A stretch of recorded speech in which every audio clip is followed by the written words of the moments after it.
வணக்கம் ஃப்ரெண்ட்ஸ், நாங்கள் வந்து வேங்கமாத்துக்கு பாலிஷ் பண்ணுறோம். இந்த டோர் போட்டு 5 வருஷம் இது 4 வருஷத்துக்கு மேலே ஆகுது. இது பாருங்கள், தண்ணிலாம் பட்டு நல்லா கருப்பாகிட்டுக்குது பாருங்கள். இது மேலே ரொம்ப விடக்கூடாது, விட்டிங்கன்னா கொஞ்சம் ஒர்க் அதிகமாகிடும்.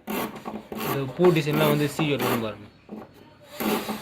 நம்ம அந்த கரையோடய போகிறோம் அப்படின்னா டார்க்காக இருக்கும், நேச்சுரலாக தெரியாது, கலர் போட்டு பூசின மாதிரி இருக்கும். நம்ம அதை சீவி எடுத்துன்னு வந்தால் நல்லா கொஞ்சம் கலர் வந்து ஒரிஜினல் கலராக இருக்கும். இப்போ பார்த்தீங்கன்னா கிட்ட பார்த்தீங்கன்னா தெரியும். இந்த பக்கம்லாம் வந்து சீவந்து, இதெல்லாம் சீவந்து, இந்த பக்கம் சீவாமல் இருக்குது. எவ்வளோ கருப்பாகுது பாருங்கள். இதெல்லாம் இதுமாரி இருக்கக்கூடாது. பூ டிசைன்லாம் கொஞ்சம் இதுமாரி சீவரம் அப்படின்னா டேமேஜ் ஆகாமல் செய்யணும். வேலையும் அதிகம். வந்து ஆரம்பத்திலே வந்து நம்ம புதுசுலேயே வந்து நம்ம வந்து பண்ணுறோம், வார்னிஷ் பண்ணுறோம் அப்படின்னா இவ்வளோ வேலைலாம் இருக்காது. அதாவது சீவி எடுக்கிற வேலை இருக்காது. வேலை வந்து இன்னும் நல்லா ஒரு சுத்தமாக இருக்கும்.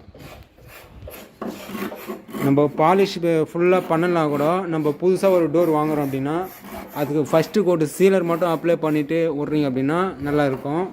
சீலர் போடாமல் அப்படியே விட்டிங்க அப்படின்னா இது மாதிரி தான் கருப்பு கருப்பாக இருக்கும், கரையாக இருக்கும், தண்ணிலாம் பட்டு மரம் டேமேஜ் ஆகும்.